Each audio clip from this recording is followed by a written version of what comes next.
The first thing Commander Drev noticed was the silence. Not the normal silence of deep space. Every survey pilot knew that silence. This was different. This was the silence of things that had been loud once and were now very, very still. Drev pressed two of his four hands flat against the observation glass and stared out at the dark.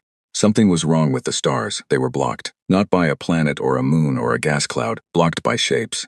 Hundreds of shapes, sitting dead and cold against the black. He could not make them out clearly from this distance, but his gut. Velcrath had guts, small ones, mostly used for processing information at a speed the brain could not. His gut told him to stop the ship. He stopped the ship. Sensor sweep, he said. His voice came out quieter than he intended. Lieutenant Koss ran the sweep. The results came back in 4 seconds. Koss stared at the screen. Then she ran the sweep again. Then she turned in her seat and looked at Drev with the wide, flat expression that meant she had no words. How many? Drev asked. At least 400, Koss said. Probably more. The density increases deeper in. Drev looked back at the shapes in the dark. 400 ships, dead, hanging in the cold space beyond the 9th planet of a small yellow star system that nobody in the Galactic Survey Corps had ever considered worth visiting. The system was unremarkable. The star was unremarkable. The planets were unremarkable. There were 8 or 9 of them, depending on how generous you were with the definition, and none of them had produced a spacefaring civilization. The 3rd planet had some biology on it, simple stuff, vegetation, some animals. The survey rating was a 2 out of 10. Not worth a second look. And yet, 400 dead ships in the dark beyond the outermost ice world. Drev told his crew to hold position. He opened a channel to the core relay and sent a contact report. The relay was 6 days away. 6 days for the signal to arrive, 6 days for a response to come back. He had 12 days to wait and nothing to do with them except look at the shapes. He looked at the shapes. Move us in, he said. Slow, 0.5 kilometer per minute. Koss looked at him. Slow, he said again. The endless patience crept forward. The first wreck they reached was enormous. It was 3 times the length of their ship. It had been a warship once. You could tell by the weapon mounts, the armored plating, the thick forward hull designed to push through defensive fire. Most of the plating was gone now, torn off or melted or just gone, leaving the skeleton of the thing exposed like something that had been eaten and left to dry. Drev had a doctorate in xenoarchaeology. He had spent 40 years cataloging dead civilizations and the things they left behind. He recognized the design language of this ship, the curves of it, the way the forward section tapered, the specific geometry of the weapon ports. He recognized it because this design had been in his textbooks. That's a Kreth warship, he said. Nobody spoke. The Kreth Empire had been one of the great powers of the galaxy 8,000 years ago. They had controlled 11 systems at their height. They had been expansionist, aggressive, brilliant engineers. They had vanished from galactic history so completely that no one had ever found a satisfying explanation. 1 century they were there, the next they were not. Their planets were empty, their ships were gone. Historians called it the Great Retreat. Some said civil war, some said plague. Some said the Kreth had simply moved on to somewhere else. Here was a Kreth warship, 8,000 years dead, hanging in the dark beyond a small ice world nobody cared about. Keep moving, Drev said. They kept moving. The second wreck was not Kreth. Drev did not recognize it at all. The hull was a smooth organic material, shaped less like a machine and more like a seed pod, vast and pale.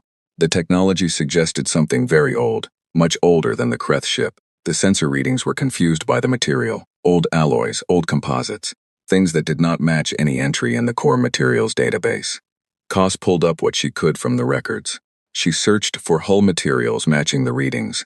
She searched for hull geometries matching the shape. She found nothing close, not in the database, she said. Take samples, Drev said. Mark the position. They marked it and moved on. 3 hours into the field, Drev stopped counting individual wrecks. There were too many. They were everywhere.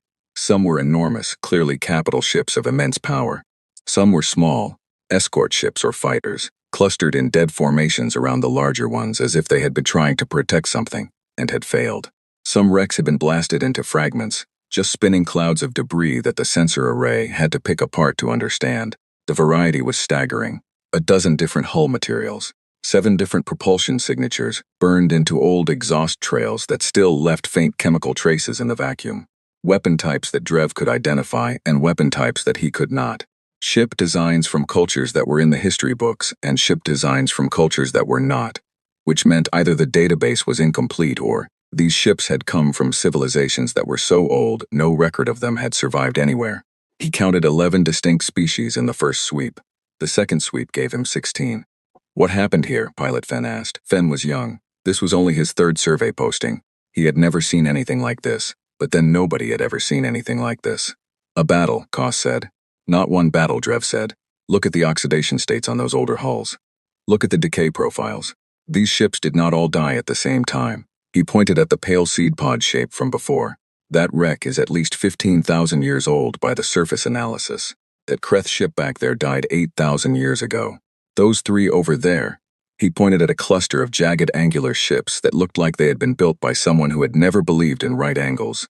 Those are no more than 1,000 years old. Maybe less. Silence. Different battles, Fen said slowly. Different species. Different times.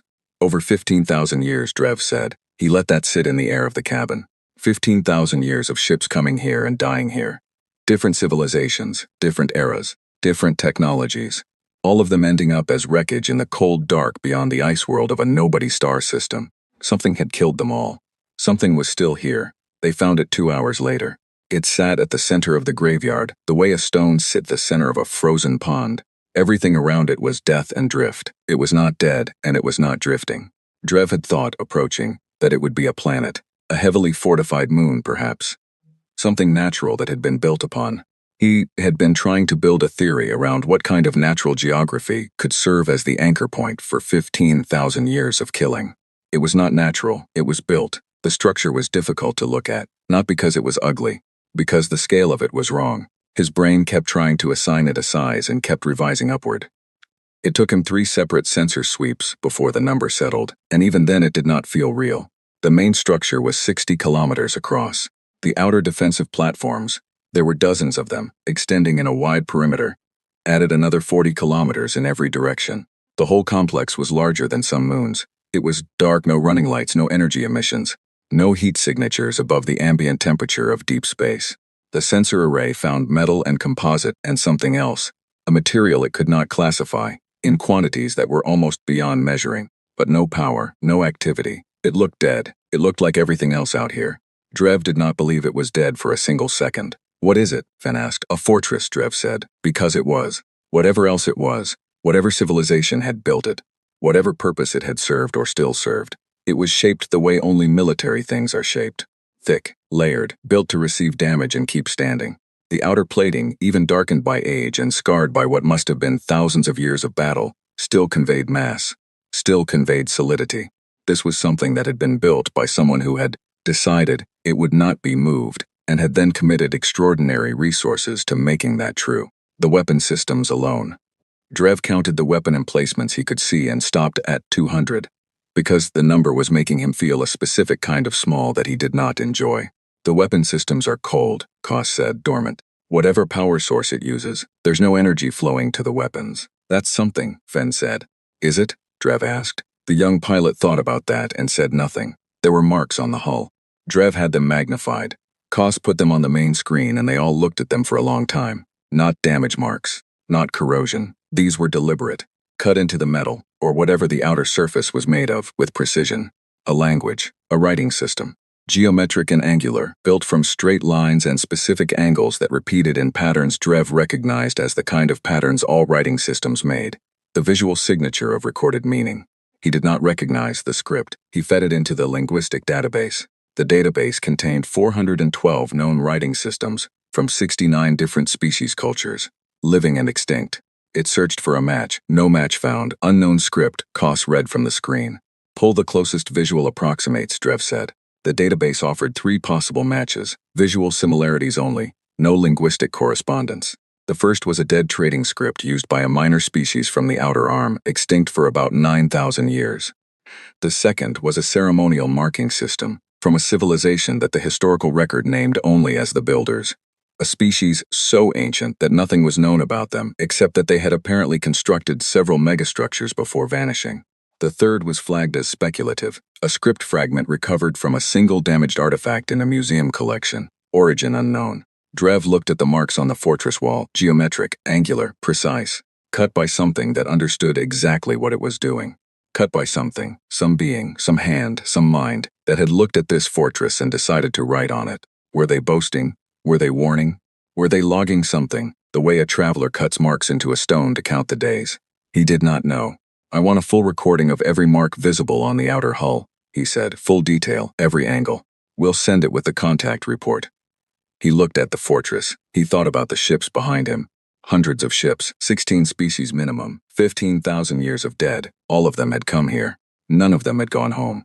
Something about that fact organized itself in Drev's mind with a clarity he did not want. He was a scientist. He believed in data and analysis and the slow work of understanding. But he was also Velkrath, which meant he had a gut, and his gut was speaking to him in very plain language right now. He was looking at something that had fought the Kreth Empire and won. The Kreth Empire had conquered 8-star systems. The Kreth Empire had weapons platforms that could crack a moon. The Kreth Empire had been the most powerful civilization in the galaxy for 2,000 years before they disappeared. And every historian who had ever studied them agreed that they had not disappeared because someone had beaten them. Except here.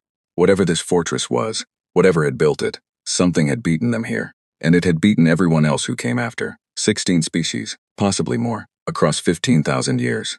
Drev thought about the third planet, the one with the simple biology, the vegetation and the animals, the survey rating of 2 out of 10.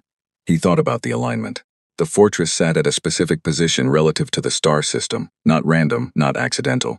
If you drew a line from the fortress to the system's center, the third planet was on that line.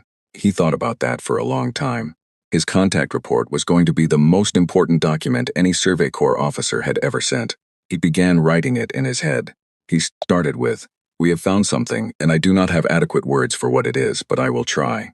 He thought about the third planet again, the simple life on it, the unimpressive little world hanging in the middle of the habitable zone of an unremarkable yellow star. He thought about what kind of civilization builds a 60-kilometer fortress and stations it at the edge of their star system and leaves it there to kill everyone who comes. He thought about what kind of civilization builds something that is still standing 15,000 years later. He looked at the cold, dark bulk of the fortress. It looked back at nothing. It had no lights. It had no heat. It had no emissions. It was patient. It had been patient for a very long time. Drev pulled his hands away from the observation glass and walked back to his console and sat down. His whole body felt like it needed to be very careful about where it was and what it was doing. Like the universe had just gotten larger in a way that changed the rules. "We hold position," he said. "We observe. We do not approach further." Nobody argued. The endless patience sat in the dark and waited for a reply that was 12 days away. The fortress sat in the dark and waited for something that might have been much longer.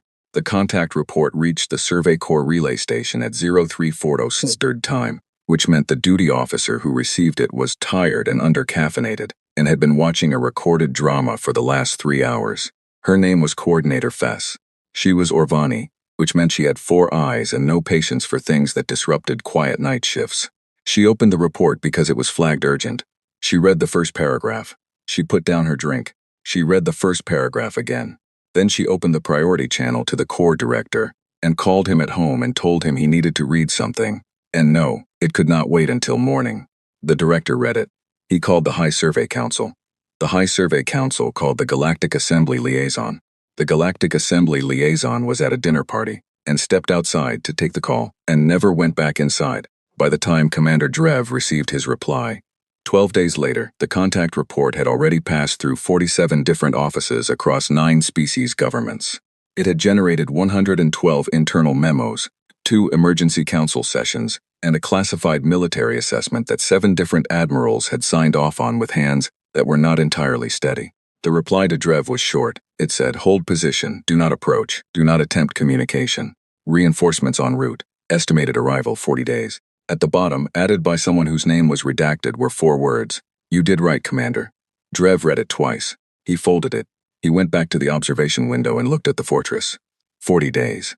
He had been looking at it for 12 already. It had not moved. It had not powered up. It had not done anything except sit there being enormous and cold and covered in script that nobody could read. Every day Koss ran a full sensor sweep and every day the results were the same, dormant, cold, patient. He was starting to feel like the fortress was aware of them, in the way a very large and very confident thing is aware of something very small. Not threatened, not curious, just aware. He did not share this thought with his crew. The reinforcements were not just Survey Corps ships.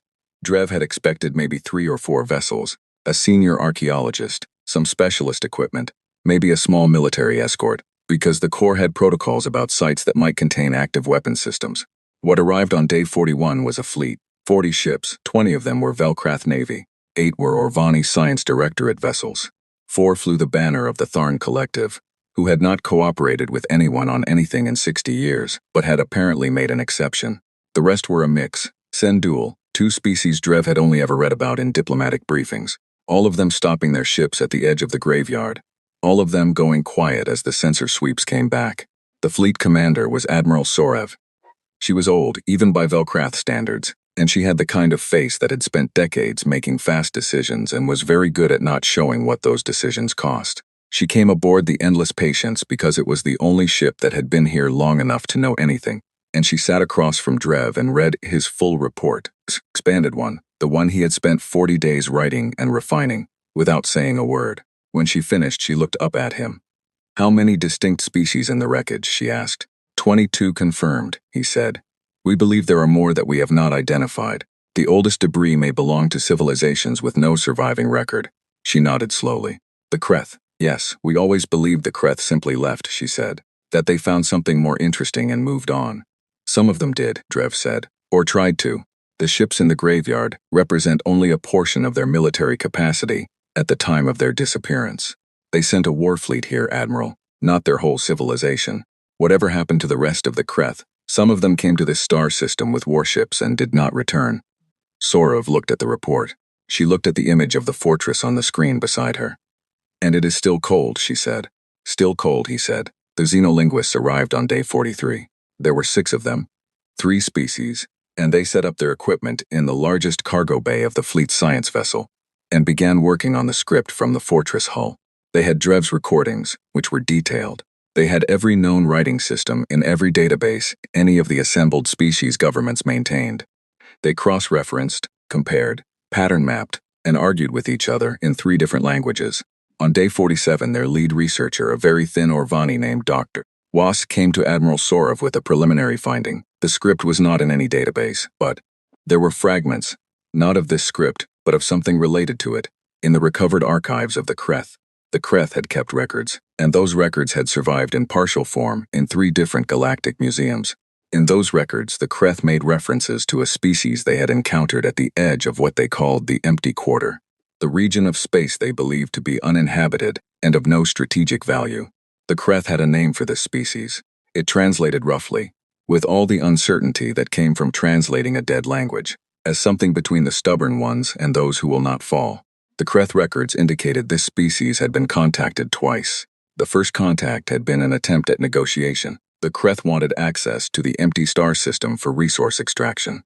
The response had been what the Kreth described as a refusal, delivered without appropriate deference. The second contact was the war fleet. The Kreth records stopped there. That particular archive had no further entries. The Velcrath and Orvani and Tharn historians on the fleet found similar threads when they searched their own deep archives. The Tharn had a 7,000-year-old oral tradition about a star system at the edge of explored space where something terrible waited. Their ancestors had called it the sealed door, and the telling of it included a warning. "Do not knock, for what is inside does not sleep. It only rests." The Orvani archives had a brief reference in a diplomatic record from 6,000 years ago. A species called the Veth had apparently sent a trade delegation past the edge of known space, and the delegation had not returned. A second expedition sent to find the first had sent back a single transmission. "There is a wall here, and the wall has weapons, and we are turning around." The Veth had survived because they turned around. They were still alive, a small spacefaring civilization somewhere in the mid-arm. The dual archives found a war memorial, 3,000 years old. It honored a fleet of 200 ships that had been sent to secure a region of space beyond the outer system of a yellow star. It listed names, 700 crew names. None of them had come home. The memorial called the star system the Dead Mouth and instructed all dual pilots for all time to treat the region as a forbidden zone. Species after species finding their thread in the tapestry, all of them leading here, all of them ending here. On day 52, one of the Tharn science vessels sent a probe into the graveyard. This was approved, controlled. Standard procedure for a site assessment. The probe moved slowly, broadcasting a non-threatening signal, performing detailed scans of the debris. It had been operating for 6 hours without incident when its pilot moved it onto a trajectory that brought it within 2 kilometers of the outer defensive platforms of the fortress. This was not approved. The pilot, young, curious, overeager, had made a decision without telling anyone. The fortress woke up, not fully. Not the way Drev had been quietly terrified it might. No power surge, no weapons charging, no targeting systems blazing to life across every frequency. What happened was smaller than that and somehow more frightening for being smaller. A single light came on. One light, on the outermost platform, the one closest to the probe. A pale blue light, steady, not blinking. The sensors screamed. The energy reading from that one light was larger than the entire output of the fleet. Whatever the fortress was using to generate power, it was not running low after 15,000 years. The probe pilot yanked it back. The light stayed on for 11 seconds, then it went off. The fortress went cold again. Nobody spoke on any of the fleet channels for almost 2 minutes. Sorev's voice came through finally, very calm, with only the faintest edge underneath it that told Drev she was holding something tightly in check. All vessels, she said, maintain current positions. No further probes within 10 kilometers of the structure. And someone please relieve that pilot of their station before I do it in a way that affects their career permanently. They were discussing what the light meant. Debate, argument, theory, all of it going in circles, when Koss found the signal. She almost missed it. It was buried in the background noise of the fortress's passive emissions, which were faint but present, the low hum of something very large and very old just existing. She had been filtering that noise out for weeks. On day 54, she ran a different filter. One of the xenolinguists had suggested it, and underneath the ambient hum she found something structured. Not random, not the white noise of dormant machinery, a signal, repeating, cycling through a specific frequency pattern that repeated every 73 minutes. It was being broadcast in a very specific direction. She calculated the bearing. She extended the line outward from the fortress, through the star system, through the planets, through the inner system where the gas giants sat, past the rocky middle worlds, all the way to the third planet. The one with the vegetation and the animals. The one rated 2 out of 10. The signal had been broadcasting at the third planet. Koss stared at her screen for a long time before she called Drev over. Drev stared at the screen for a long time before he called Admiral Sorev. Sorev stared at the screen. Her expression did not change. She had the discipline of someone who had received bad news many times and had learned to let her face be a wall. How long has it been broadcasting, she asked. Unknown, Koss said. We only detected it today. It could have started after the probe incident. It could have been transmitting for 15,000 years. The signal strength is too low for us to distinguish new from continuous. What does it say? Sorev asked. We don't know yet, Koss said. The linguists are working on it, but the modulation pattern is consistent with the script on the hull. Same geometric signature, same angular structure. Sor looked at the star system on the navigation display. She found the third planet. She found its orbit, its size, its basic composition. Pull the original survey file on that planet, she said. Drev already had it open. He turned his screen toward the Admiral. Class M world, nitrogen-oxygen atmosphere, liquid water, land masses and oceans. The biology assessment was brief. Multicellular organisms, several thousand species of varying complexity, most notable being a group of upright bipedal mammals concentrated on the larger land masses. Early tool use observed, fire use observed, some evidence of rudimentary social organization. Survey rating, 2 out of 10. Sorev read it. She read it again. Bipedal mammals, she said. Yes, Drev said. The fortress had been sending signals at a planet full of bipedal mammals for nobody knew how long. Sorev stood very still.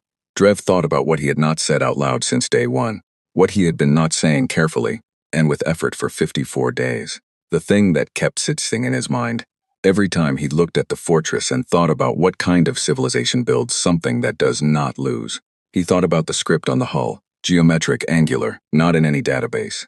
He thought about the bipedal mammals on the third planet, early tools, fire, social organization. He thought about 15,000 years, about what 15,000 years could do to a species if it started in the right place, about how far a civilization could travel from early tool use to 60-kilometer fortress with weapons that can wake up and deliver a single warning shot that reads as casual. He thought about how long the signal had been transmitting, and he thought about the fact that in all his years of xenoarchaeology, in all the sites he had visited and all the civilizations he had cataloged, he had never once encountered a fortress that transmitted signals to a planet full of beings who had nothing to do with it, unless they had everything to do with it, unless they were the reason it was built, unless the fortress was not transmitting to something that was not there yet, unless it was transmitting to something that was still becoming what it was going to be. He looked at the cold bulk of the fortress.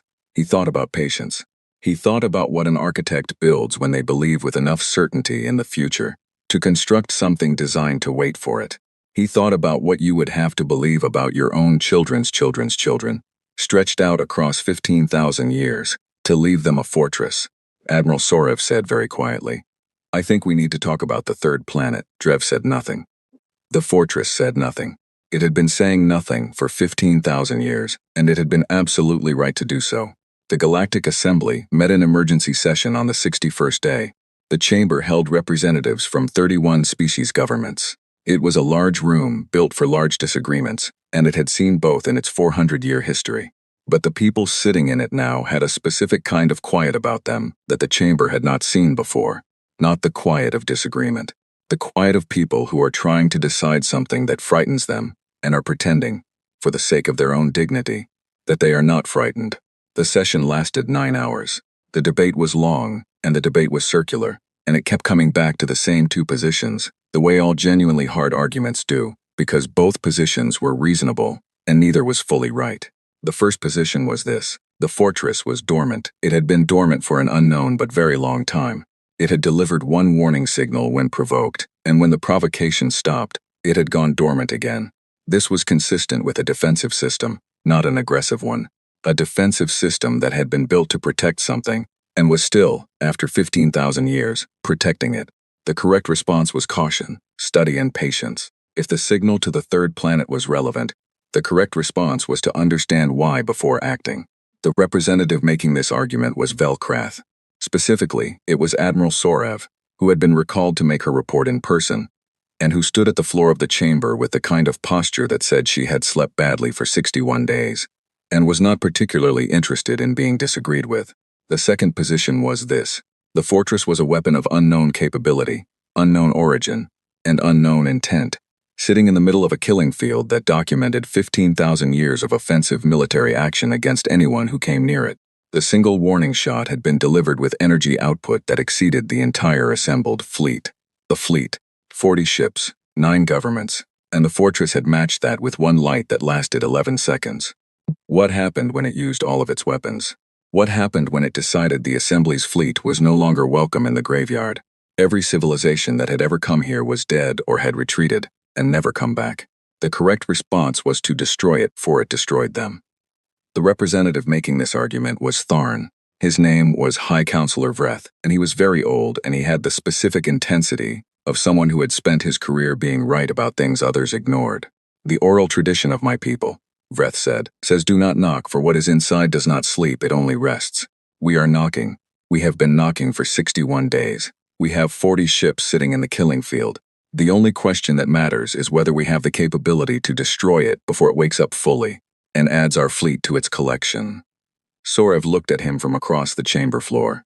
And if we cannot destroy it, if we try and fail, what have we accomplished besides confirming to whatever controls the fortress that we are enemies? Then we confirm what it already believes, Vreth said. Everything that came here was an enemy. That is the record of this site. We did not write that record. We only found it. The chamber argued for 9 hours. The vote at the end was not a clean one. 17 governments voted to send a military strike force and attempt to destroy the fortress.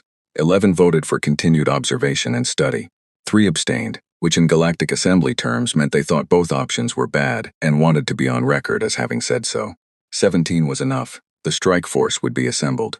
60 ships, including 6 capital-class vessels from the Tharn military, which was the most powerful single fleet any government was willing to commit. Estimated assembly time, 90 days. Estimated transit time to the site, 30 days, 120 days. Sorev sent a message to Drev. It said, hold position. Do not, under any circumstances, allow any vessel to approach the fortress. We have 120 days, and I intend to use every one of them.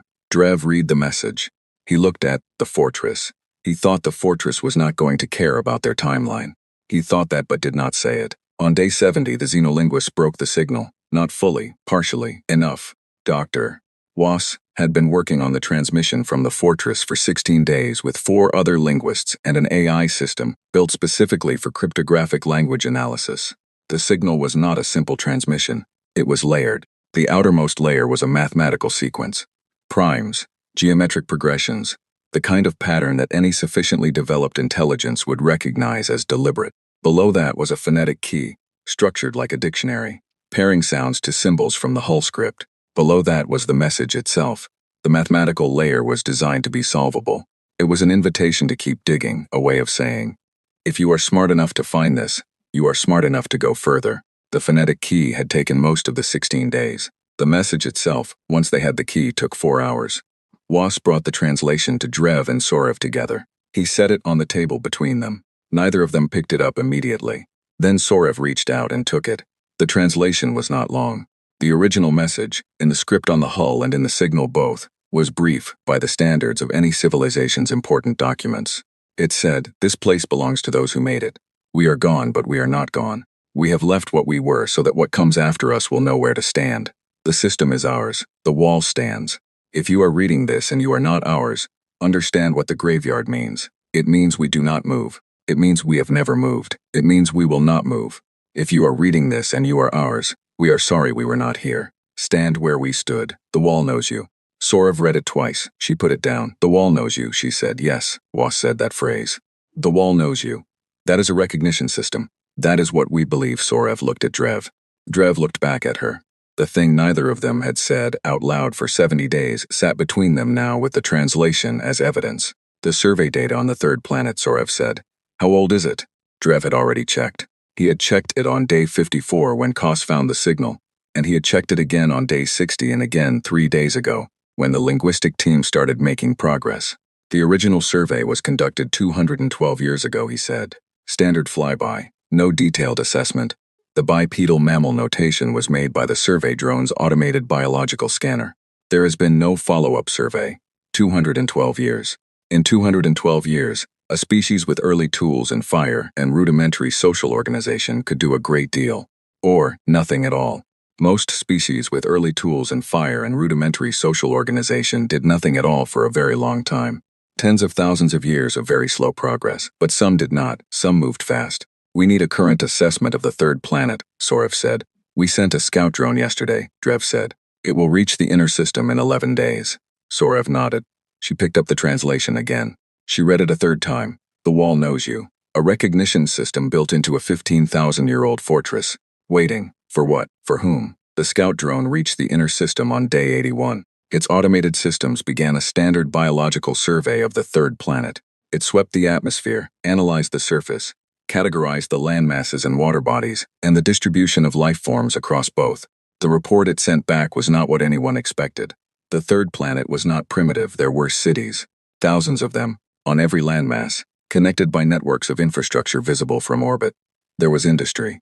There were satellites, dozens of them in low orbit, higher orbit, several at Lagrange points. There were what appeared to be large installations on the planet's single large moon. There was debris in the outer system suggesting regular travel beyond the inner planets. There were, at the very edge of the scout drone's sensor range, what appeared to be the engine signatures of spacecraft. The bipedal mammals had not spent the last 212 years sitting around fires. They had cities. They had satellites. They had spacecraft. They were spacefaring. Was read the drone report and sat very still. "They are not a primitive species," she said. "They were," Drev said. 200 years ago they were. 200 years, Was said. She understood what that meant. Every linguist understood history. 200 years was nothing. 200 years was the blink of an eye in civilizational time. For a species to go from early fire use to orbital satellites in 200 years was not impossible, but it was unusual. Very unusual. The standard developmental curve for a spacefaring species, once they achieved reliable combustion technology, was 600 to 1,000 years to first orbit. These ones had done it in less than 200. She thought about the signal. Broadcasting at that planet. Broadcasting for an unknown number of years. She thought about what the message said. "If you are reading this and you are ours." She thought about a recognition system waiting in a dormant fortress. She thought about a civilization that built something 15,000 years ago, left a message in it, aimed a signal at a small world where something was being born, and waited. Patient. Impossibly patient. "They are going to come here," Was said. "Not yet," Drev said. "The drone assessment suggests early spacefaring capability. Interplanetary, possibly. Not interstellar." "Not yet," Was agreed. She looked at the drone report, at the cities and the satellites and the moon installations. "They are moving fast," she said. The signal reached the human monitoring station on the edge of the solar system on what humans called a Tuesday. The station was called Sentinel-4. It sat in a stable orbit far beyond the last planet, one of 7 automated listening posts humanity had placed at the edges of the solar system 15 years ago as part of the Deep Space Early Warning Network. The network had been built to detect incoming signals, debris, and anything else moving toward the inner system from the dark. It had spent 15 years detecting mostly nothing, which was what everyone expected and hoped for. Sentinel-4's antenna array caught the signal on a routine sweep. The onboard AI flagged it, not as a threat. The signal was not moving. It was not a projectile or an object on an intercept course. It was a broadcast, a transmission, structured and repeating, originating from a point well beyond the outermost planet, in a region of space that the Deep Space Network had scanned many times and always found empty. The AI ran its standard signal analysis. The transmission did not match any known human encoding system. It was not random. The mathematical structure of the outermost layer was identifiable. Sequences, geometric progressions, and the AI flagged it as a possible artificial signal of unknown origin and forwarded it to Earth with a priority tag. At the Deep Space Signal Analysis Center in Bangalore, a junior researcher named Priya Shen was the first human being to look at it. She looked at it for a long time. She pulled up the direction of origin. She mapped it against the outer system. She found the transmission point and looked at it on the nav chart, and then pulled up a long-range telescope array and pointed it at the same coordinates. The telescope found wreckage, hundreds of pieces of wreckage, and something else, sitting at the center of the wreckage, large enough to register as a solid mass on the optical array. Dark still, no emissions visible. Priya Shen stared at her screen. She was 26 years old, and she had wanted this job since she was 9. She had imagined, more times than she could count, what it would feel like if the arrays ever picked up something real. She had not imagined it would feel like this. Like the dark outside the window had always had something in it. Like something had always been there, waiting for her to look up. She reached for her supervisor's extension. Her hand was very steady. She was surprised by that. She was surprised, and then she thought about it for just a moment, and she was not surprised at all. The argument about whether to send a ship took 11 days, not because humanity was slow, because humanity was thorough, and because the signal analysis team had found the mathematical layers in the transmission and started pulling them apart, and because every layer they pulled revealed something new, and because everyone with a doctorate and an opinion wanted to be in the room when the next layer came apart. By day 4, they had the phonetic key.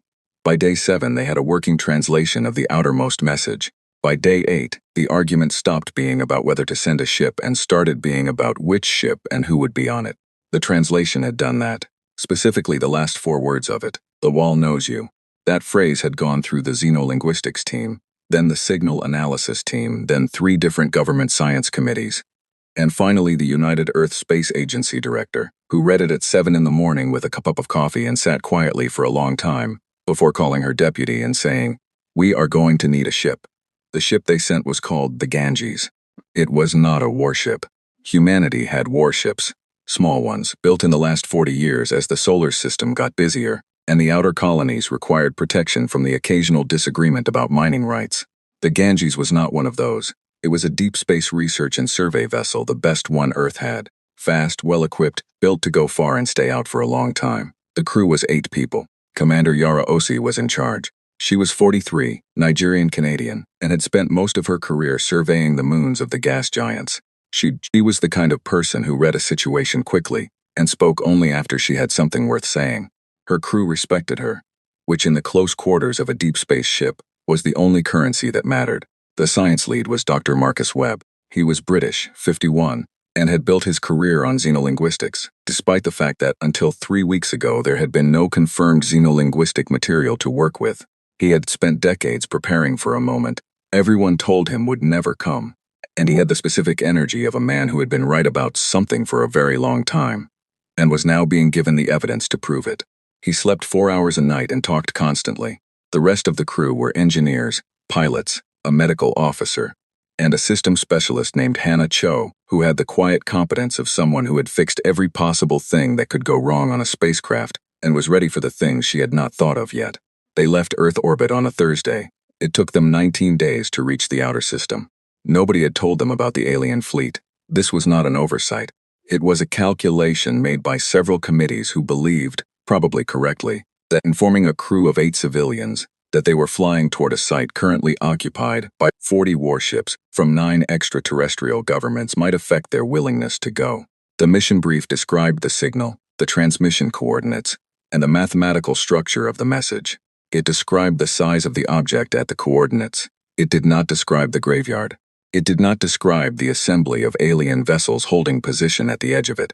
OC found out when the Ganges was 4 days out, and Hannes Cho picked up active sensor pings from the direction they were heading. "Those are targeting sweeps," Cho said, which was not a phrase any of them had expected to hear on a science mission. OC looked at the data. She looked at it for a long time. She identified the sweep patterns. She estimated the number of sources. She did the math. 40 ships, she said. "Roughly," Cho said. OC opened a channel to Earth and filed a very short and very pointed report. She described the targeting sweeps and the estimated fleet size, and she said precisely, "An explanation would be appreciated. We are continuing on course." The response from Earth took 8 hours to arrive. It was longer than her report and contained considerably more information than her mission brief had. She read it at the table, and the crew mess with Webb, looking over her shoulder, because he could not help himself, and the rest of the crew sitting around the table because word travels fast on a small ship. When she finished, she put the screen face down on the table. Webb read the full report. He made a sound that was not quite a word. 15,000 years, he said. "Yes," OC said. "And nobody in the history books." "No." He sat back. He looked at the ceiling. 15,000 years ago, our ancestors were just about inventing agriculture. "Some of them," OC said. "The ones we know about." Webb looked at her. She looked back at him. "Keep moving," she said. The graveyard was worse than the report described. Reading about hundreds of derelict ships was one thing. Passing through them was another. The Ganges moved slowly, OC holding them to a crawl, and for 3 hours the crew sat at the observation ports and said almost nothing. The scale of it was wrong in a way that was hard to process. Not just the number of wrecks, the variety of them. Shapes that made no sense by human engineering standards. Materials that caught the light in wrong ways. Weapon systems on dead hulls that were still recognizable as weapon systems, even though they were nothing like any weapon humanity had ever built. All of it dead and cold and spinning very slowly in the dark. Cho found the Kreth warship, the one Drev had identified on day 1, 8,000 years of drift, moving it only slightly from where it had died. She put it on the main screen, and nobody said anything about it for almost a minute. "Something killed that," the pilot, Sergeant Ajay Nair, said finally. "Something killed all of it," Webb said. "Something that's still here," Nair said. "Yes," Nair nodded. He turned back to his controls. He kept them moving. OC noticed that he did not slow down. She noticed that none of her crew, despite everything, suggested they should turn around. She filed that away and did not comment on it. The alien fleet picked them up when they were 2 hours from the fortress. The contact was immediate. Tight beam transmission, aimed precisely at the Ganges, which told OC the fleet had been tracking them since they entered the graveyard. She accepted the signal. The translation software Earth had loaded into the Ganges before departure, compiled from the linguistic work on the fortress signal, processed it in near real time. The message was from something called the Galactic Assembly Observation Fleet. It identified itself. It ordered the Ganges to stop and hold position. It said the region was under assembly jurisdiction pending a security determination, and unauthorized vessels were not permitted to proceed. OC read it. She keyed her response. "This is Commander Yara OC of the United Earth Research Vessel Ganges. The transmission we are investigating originated from coordinates within our home solar system. We are proceeding to investigate a signal originating in our own solar system. We will do so peacefully and without hostile intent. We appreciate the Assembly's concern for our safety." She closed the channel. "They're going to try to stop us," Nair said. "Let them try," Cho said mildly, which surprised everyone a little because Cho was usually the quiet one. The alien fleet did not try. They hailed twice more and then went silent. OC imagined the conversations happening on those ships. She imagined a great deal of argument and very little agreement. She thought that whoever was in command over there was either very wise or very uncertain, because a wise commander and an uncertain one would make the same call here. Wait and see. The Ganges kept moving. The fortress filled the observation port. Up close, it was a different thing than a sensor reading or a drone image could convey. It had a presence, not in any mystical sense, in the physical sense of something so large and so solid that the space around it felt different.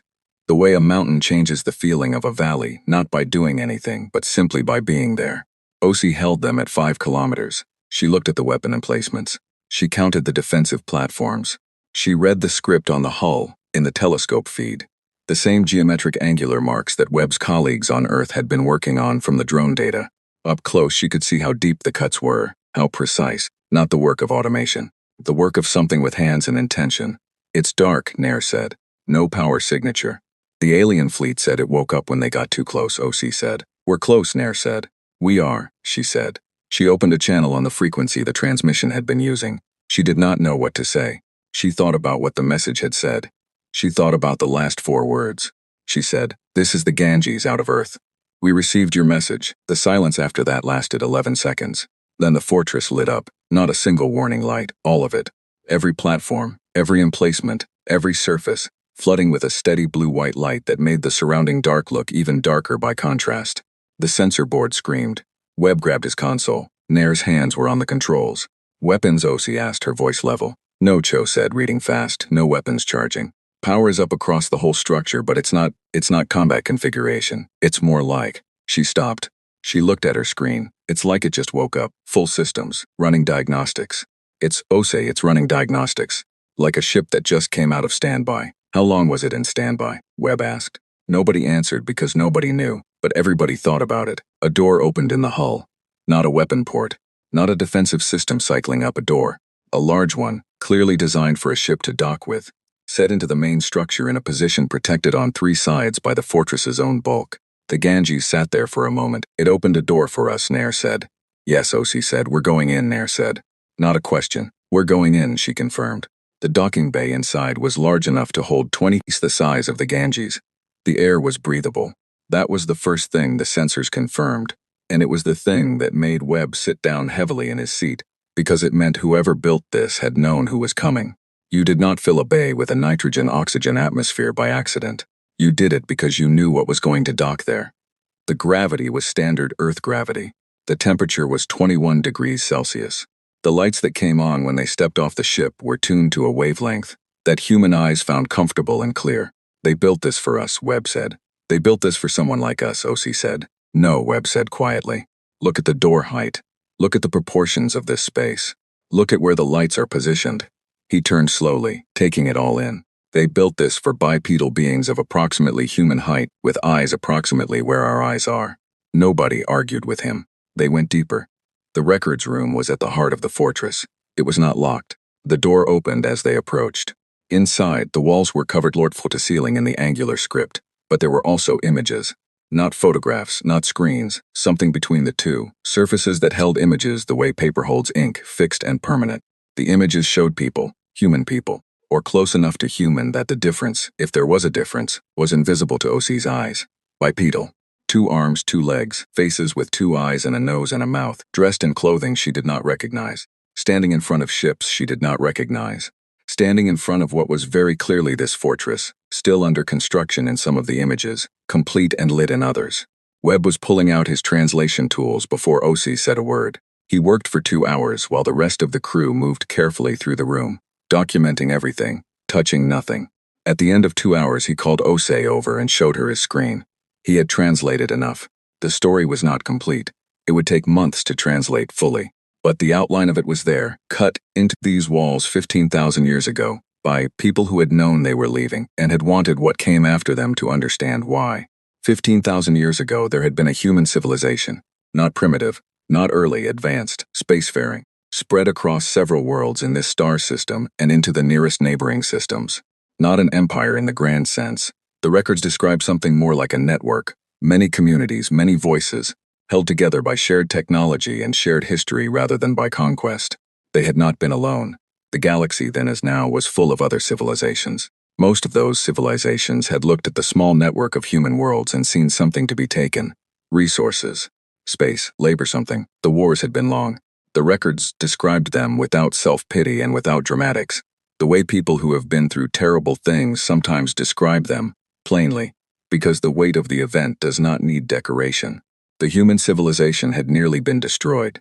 3 separate times, enemies had come within reach of the home world. 3 separate times, something had stopped them. After the 3rd time, the survivors had made a decision. They built the fortress. They called it, in their own script, something that Webb translated first as the last argument and then revised to the word that ends the conversation. They built it over decades. They put everything they had learned about war and defense and endurance into it. They designed it to run without them, to maintain itself, to protect the system from anything that came, forever, or as close to forever as engineering could reach. They built into it a recognition system, DNA-keyed, biological signature keyed, that would identify the descendants of the builders and open for them alone. Then they left. Not all of them. Some stayed on the home world, starting over, going back to simpler things, waiting to grow again into whatever came next. But most of them left, went deeper into space, beyond the reach of the enemies who had broken them, looking for somewhere safe, looking for somewhere new. The records did not say where they went. The last entry in the records room simply said, "We will not be back, but you will be here. You were always going to be here. We left you the wall will hold. It has always held." O.C. read it on Webb's screen. She read it a second time. She looked at the images on the walls, at the faces of people who were 15,000 years dead, and looked enough like her that she could have passed them on a street. Her ancestors had nearly been wiped out of the galaxy before agriculture, before cities, before writing by the history humanity knew. Some part of her civilization, some part that had never made it into any history book, that had risen and fought and broken and made the hardest decision available, had left, and left the wall standing, and the wall had held, every single time. She thought about the graveyard outside, about the Kreth Empire and the Tharn stories and the Dual Memorial and 16 other species, and 15,000 years of trying. She thought about what the fortress had said to all of them, without ever saying a word. She thought about the strike fleet that was now. She checked her count, 71 days away. She straightened up. "Webb," she said. "How long to translate the technical documentation, the weapons systems, the defense architecture, how it works?" Webb looked at her. "You think we should learn how to use it," he said. "I think," O.C. said, "that it belongs to us." She said it simply, without drama. The way a person states something that is just true. Webb was quiet for a moment. 6 weeks, he said. "Maybe less." "Start now," she said. The first thing O.C. did after reading the records was sleep for 6 hours. Webb thought this was strange. He had not slept properly in 3 days and had no plans to start. The records room had more walls and every wall had more script, and he was not going to stop until he had read all of it, or his body gave out, whichever came first. O.C. slept because she had learned, over 20 years of long missions in hostile environments, that decisions made on an empty and exhausted mind were the kind of decisions you spent the rest of your career explaining. She had a strike fleet coming and 71 days to be ready for it, and she needed to be sharp for all 71 of them. She woke up, ate, and went to find Cho. "Tell me what you know," she said. Cho had spent the 6 hours O.C. slept doing what Cho did, which was walking around a system until she understood it. The fortress was enormous, but its logic, once you started following it, was clean. Military engineering had a clarity to it that civilian engineering sometimes lacked. Everything had a purpose. Everything connected to something else. There was no waste, no decoration, no feature that did not serve a function. "The power source is in the deep core," she said, walking O.C. through the schematics she had compiled. "I don't fully understand what it is yet. Something that should not still be running after 15,000 years, but here we are. The weapon systems are distributed, not centralized. There's no single point you could hit to take them offline. You would have to disable each emplacement individually, and there are." She paused. "How many?" O.C. asked. "On this main structure, 240 confirmed active emplacements. On the outer platforms, another 180. Cho stopped walking. She turned to look at O.C. "That is not the part that matters." "Tell me the part that matters," O.C. said. Cho pulled up a map on her screen. The map showed the graveyard, the full debris field, rendered in sensor data, color-coded by mass and material. "I ran a detailed scan of the debris field," Cho said, looking at every object. "Every piece of wreckage, every fragment, every dead ship." She tapped the screen. Sections of the debris field changed color. "These are not wrecks." O.C. looked at the map. Roughly a third of what the alien fleet had catalogued as debris was highlighted. Distributed throughout the field, not clustered. Spread evenly, almost geometrically, across the entire volume of the graveyard in a pattern that was not random at all once you looked at it from directly above. "Weapons platforms," O.C. said. "Disguised as wreckage," Cho said. "Covered in debris. Coated in materials that read as dead metal on a standard scan. They have been sitting in that field for, I don't know how long. The oldest ones by material analysis are at least 10,000 years old. They have been dormant, cold, completely invisible to anything that wasn't looking for them specifically." O.C. studied the map. The fortress was not just the fortress. The entire graveyard was the fortress. Any fleet that came in force would move through the debris field to reach the main structure. Any fleet moving through the debris field would move between and around and past several hundred disguised weapons platforms before it got close enough to see the main structure clearly. They would already be inside the kill zone. They would have been inside it from the moment they entered the graveyard. Every fleet that had ever come here had done the same thing, moved through what looked like the evidence of previous failures, not understanding that the evidence of previous failures was also the weapon that would make them fail. 15,000 years of the same trap, 15,000 years of it working. Ozzy stood there for a moment with that thought. Do the platforms respond to the fortress systems? She asked. Yes, Cho said. Full integration. They all came online when the fortress woke up for us. They are currently in standby, same as the main emplacements. Waiting, can we control them from inside the fortress? Cho looked at her steadily. Yes. Ozzy nodded. She went to find Webb. On day 31, Ozzy opened a communication channel to the alien fleet. The response came from Admiral Sorev, which told Ozzy that the Velkrath were still the most rational voice in the fleet, and that Sorev had made sure she was the one handling contact. The translation software managed the exchange in near real time, rough at the edges but functional. Ozzy introduced herself. She told Sorev what they had found inside the fortress. Not everything, not the weapons platforms, not the technical details, but the history, the records, the story of the civilization that had built this place and why. Sorev listened. When Ozzy finished, Sorev was quiet for a long time. You are saying this structure belongs to your species, Sorev said. I am saying this structure was built by our ancestors to protect our home system, Ozzy said. That is what the records show. The recognition system in the fortress confirms it. It opened for us and for no one else in 15,000 years. Another silence. A strike force is coming, Sorev said. 60 ships. I want you to understand that I do not personally support this action. I want you to understand that when I say that, it is not a negotiating tactic. I am telling you because you need to know. I know, Ozzy said. We have been monitoring their transit. They will arrive in 40 days. High Counselor Vreth commands the strike force. He believes the fortress is an existential threat to the Galactic Assembly. Sorev paused. He is not irrational. The graveyard is a serious argument for his position. The graveyard, Ozzy said carefully, is evidence that the fortress defends itself when attacked. That is not the same as an existential threat. I know that, Sorev said. Vreth knows that too. The difference between Vreth and me is that I think the distinction matters. Ozzy thought about what to say next. We will not fire first, she said. I want that on record. If the strike force holds position and does not attack, nothing will happen to them. And if they do not hold position? Ozzy said nothing. She did not need to. The 40 days moved differently than any days Ozzy could remember. Webb translated. He barely stopped. He slept in the records room sometimes, curled up on the floor with his translation equipment running beside him. And Ozzy stopped trying to make him do otherwise, because the information he was pulling out of those walls was worth more than a few hours of proper rest could measure. He found the technical documentation on day 38, and from that point on, he and Cho worked together, one understanding the language and one understanding the engineering, each making the other faster. The crew moved through the fortress.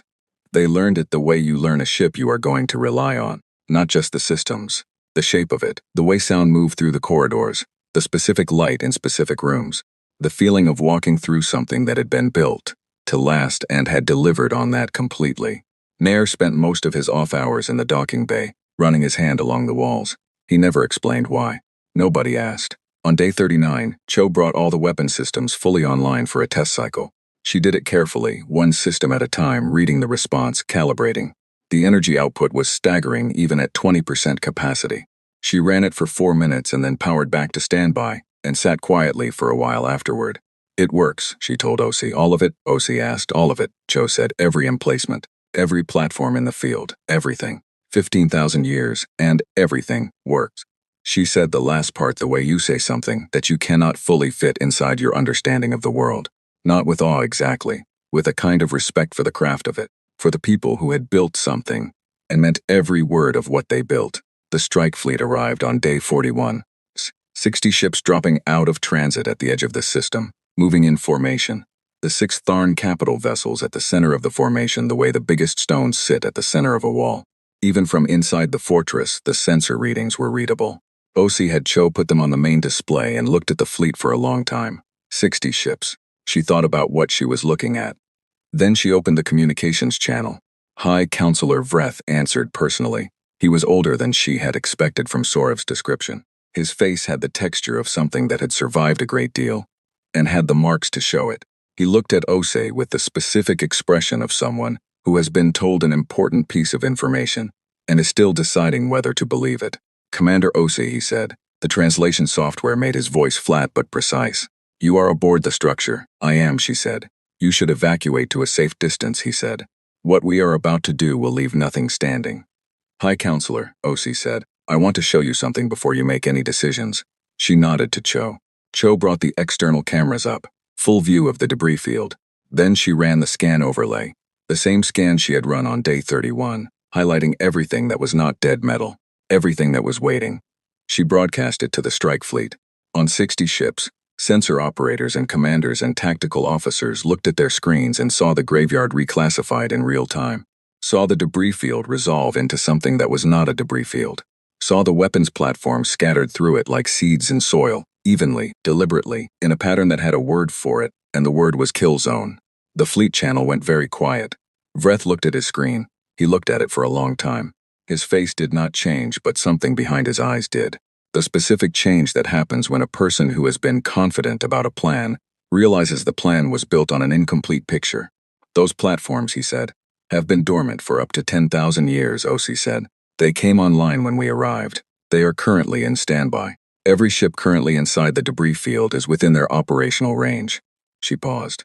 "High Counselor, your fleet entered the graveyard to approach the fortress.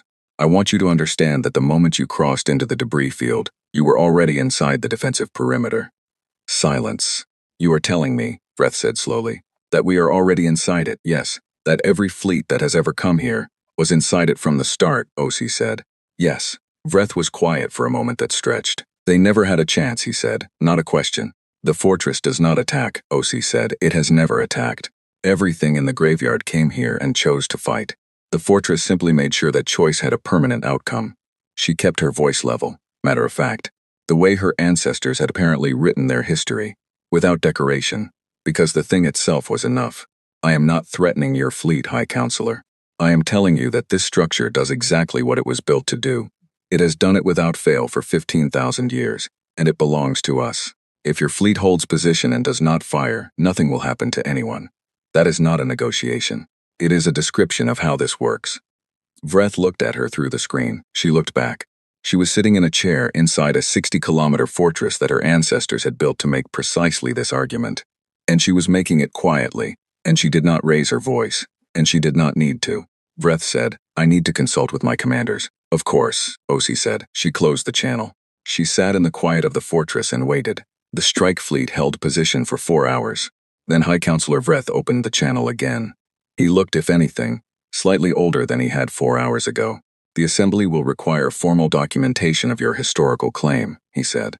"Translated records, authentication, independent verification. We will provide all of that," Osi said. "There will be a formal process. It will take time." "We understand." Vreth looked at her. Something in his expression had shifted. The specific thing that shifts when a person stops arguing and starts accepting. Not comfortable acceptance. The kind that comes from being shown something true that changes the shape of what you thought you knew. "The Kreth Empire," he said. "They were the most powerful civilization in this galaxy for 2,000 years. "Yes," Osi said. "And they came here, yes, and they lost." Osi said nothing. The graveyard said it for her. Vreth was quiet for a moment. "Who were your ancestors, Commander?" It was an honest question. Not hostile. The question of someone who was genuinely trying to fit a new piece into a picture that had just become much larger. "I don't fully know yet," Osi said. "We're still reading the records. But they were people who got hit hard enough and often enough that they built this instead of fighting one more war. They put everything they had left into it, and then they left it standing." She looked around at the walls of the room she was sitting in, at the faint hum of 15,000 years of patient machinery. "They trusted us to grow up and find it." She thought about the signal. Transmitting for an unknown number of years, aimed at a small blue world where something was becoming what it was going to be. She thought about the recognition system, the nitrogen-oxygen air in the docking bay, the lights at the right height, the door that opened without being asked. Not a gift exactly, not a weapon exactly, something in between. A foundation. An argument made in metal and composite and 15,000 years of silence that said, "We were here and we were real and we did not fall, and neither will you." "The assembly will stand down," Vreth said, "for now, pending the formal process." "Thank you, High Counselor," Osi said. The channel closed. That evening, Ose stood at a viewport on the upper level of the fortress. The graveyard was visible from here. Hundreds of dead ships turning slowly in the dark, lit now by the fortress's running lights. The first time in who knew how long this field had been anything but cold and black. The light made the wrecks look different, less like a warning and more like a record. Evidence of something true, left in the dark for anyone honest enough to read it. Nair came and stood beside her. He had a cup of coffee. He had found, remarkably, that the water recyclers in the fortress were still functional, and had adapted them to the ship's supplies in about 4 hours, because Nair was that kind of person. He looked at the graveyard. 16 species, he said, at least, Osi said. 15,000 years. Yes, Nair drank his coffee. We were farming, he said, when they built this. Somewhere on Earth, somebody was figuring out wheat. Some of us were, Osi said. Nair was quiet for a moment. The ones who built this. The ones who left. Do you think they made it? Wherever they went. Ose had thought about this. She had thought about it a great deal in the last 41 days. She did not have an answer that was anything more than hope, dressed up as theory. I think they were the kind of people who made things that lasted 15,000 years, she said. I think people like that tend to be hard to finish off. Nair nodded. He seemed to find that sufficient.